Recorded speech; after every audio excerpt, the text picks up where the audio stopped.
you think that this story, I mean, it's a complete story. That's the part that I really like. It's a well, that's story. what it is with UFOs. There's so many things that are so incomplete. There's not enough. This is one that's pretty. You could research this for another couple of years, really, but it's pretty well. The story is pretty well complete as far as what happened with the people. Now, there may have been an attempted intercept. It may have been picked up on other radars. Okay. And that we don't know that yet. We don't know that. Okay. And we probably never will, because one of the guys that probably picked it up with the radar, he's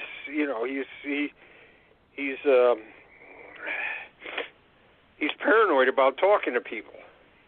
Now, what Kevin Randall, it says the article was taken from Scientific Ufology, written by Captain Kevin D. Randall, U.S. Air Force Reserve, USAFR.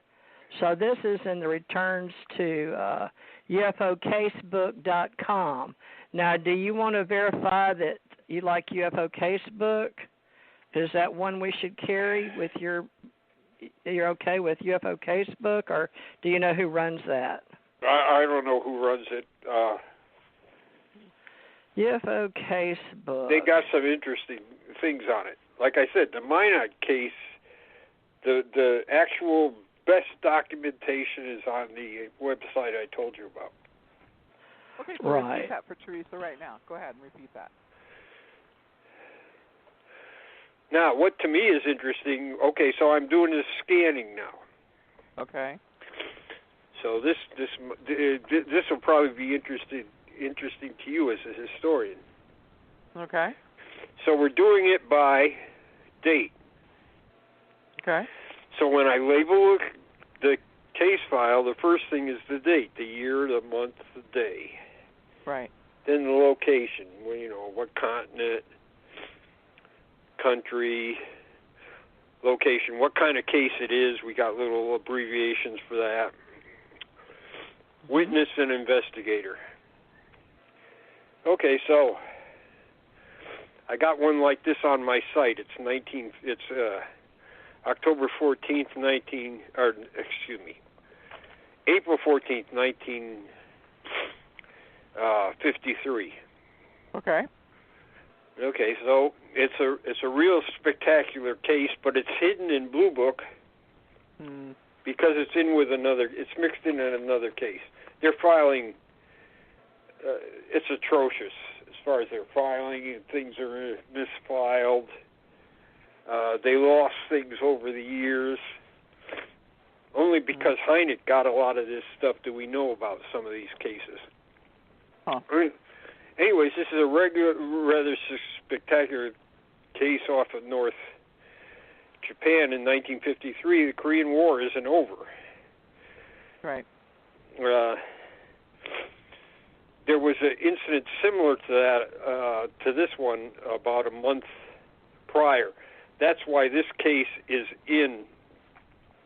misfiled with this thing, with the earlier case, because the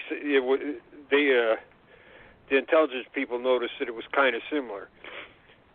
But it's completely, to a certain extent, it's completely different.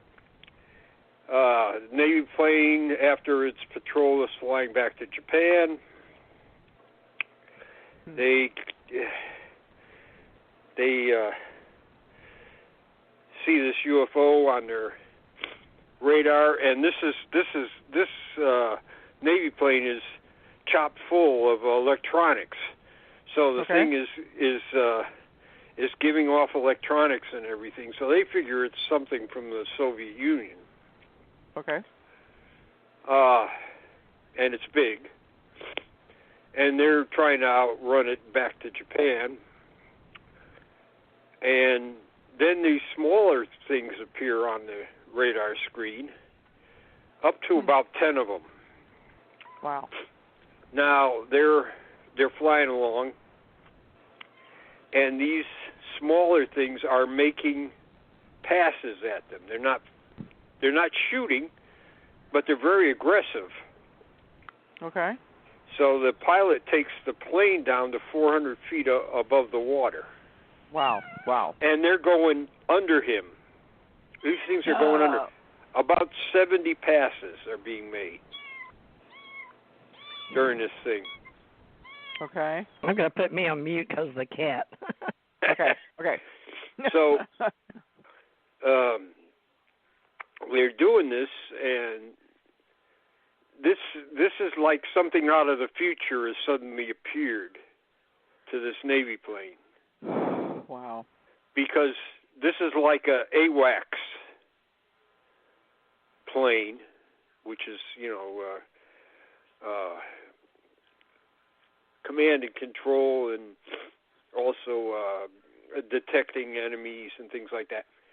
Okay. But in 1953, it's like 10 or 15 years in the future that this thing exists, especially with the Soviets. It's probably 20 years in the future.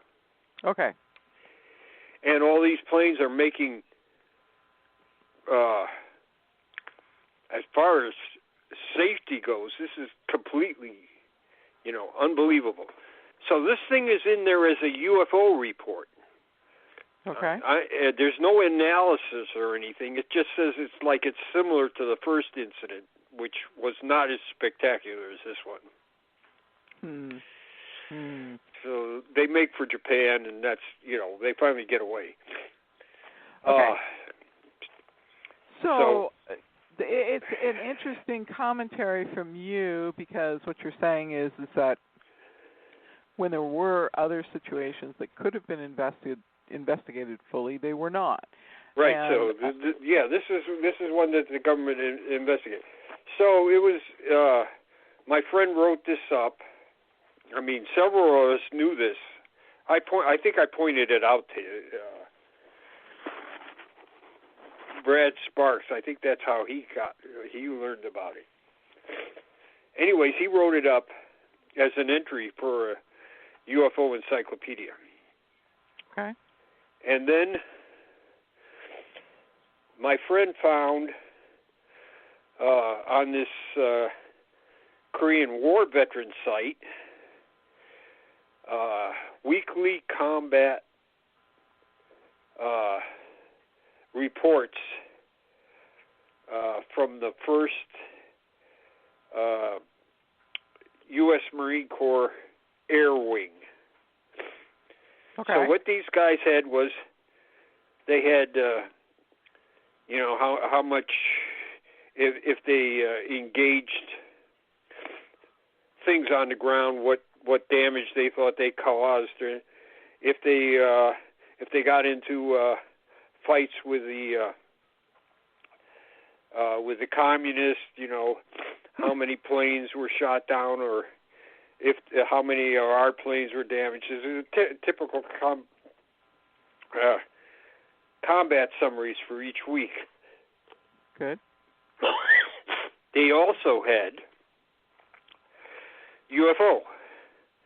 Okay. So this is differentiated from unidentified aircraft.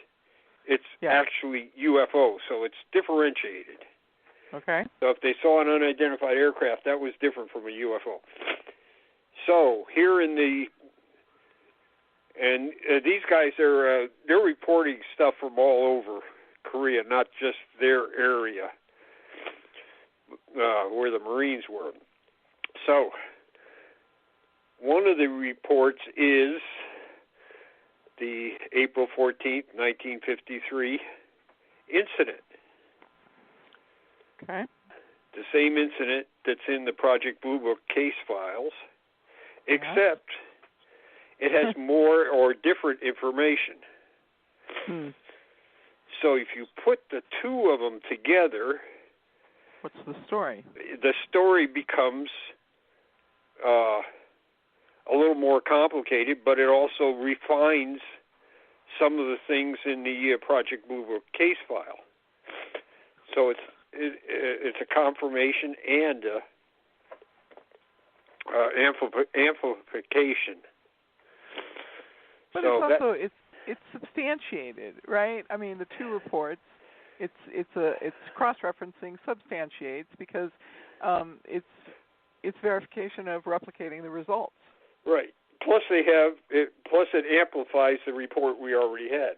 So that is on my website. Okay. Brad Sparks rewrote his article is in the encyclopedia with the new information, and to me that's the kind of thing that I'm doing with this. Well, it's a bonus from scanning this stuff. Okay. Because if I come up with a document like this Marine Corps combat thing, and I've already got the Project Blue Book thing scanned, and this one goes in, and it's the same date, they come up right together. Yes. Huh. That is the scientist inside of you who is really good at documenting, verifying, and clarifying your results. Really interesting work. I mean, really interesting work. So, thanks for sharing that story. That's really a good story. So talk to me now. I hope you kind of get a breath or another cough drop.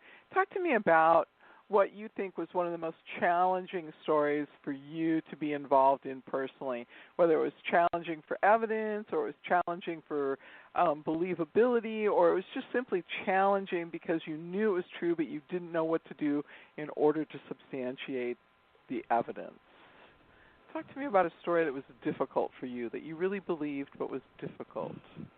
We're at the end of the archiving time, so what about tomorrow night? We got 2 minutes. So so why don't we talk about actual history? Okay. Like I followed things through the years, and people in ufology don't understand how things came about. And I've looked at the documents to figure out how they came about, and I was fortunate enough to find a number of documents where I could really amplify the history of what was being done to investigate these things by the government. Good. You know what? I really enjoy your conversation. I mean, I don't want you to think I'm sitting here flattering you, but I really, really feel your conversation. I really feel your emotions, and I share your joy with you. It is for me, it's an amazing conversation. It's virgin material for me, and I would enjoy talking further with you. Are you okay with that? Yeah, sure. Oh, good. Yay. Okay, thank you very much. All right, Theresa. Yeah, we're doing tomorrow night, Ace Folk Life. Have we got other people scheduled, or would you like to invite him for one of the hours? Or he's a historian as well, not just UFOs, but other things. Well, so Jan, is an hour enough time tomorrow for us to get into the next part of your story you'd like to document? Sure, I think so. Yeah? Okay. Yeah. All right, really good. All right, that's perfect. Okay. And all right, thank you very much. That's absolutely fabulous. Well, do you have people coming? Do you have people coming tomorrow at a certain time? Would he be the first hour or the second hour? And are you starting 8 California time? What time are you starting? I can start at whatever. Can we take this conversation off air, Theresa? And I've got it already up for tomorrow. What time? Jan, it was 8 Eastern, I believe. Right. So right. 8 Eastern. But if you want to come the first hour, maybe, or it's 8 to 10 is her time because she starts at 6 California. Okay. So what? Do you have my number and everything? Can you give her my number? Okay. Yeah, I'll give it to her. Okay, thank you. It'll be on this station in this archive for the ACO, we're trying to save money on all these SSL certificates on all our domains. So we're trying to combine databases. But right now we're just going to use this archive for oral archives for Ace Folk Life tomorrow night, 8 to 10. That's 7 my time, 6 Suzanne's. But that'll be 8 o'clock your time tomorrow. And she's got 2 or 3 people will introduce, and they'll tell their stories. And we'll ask you for a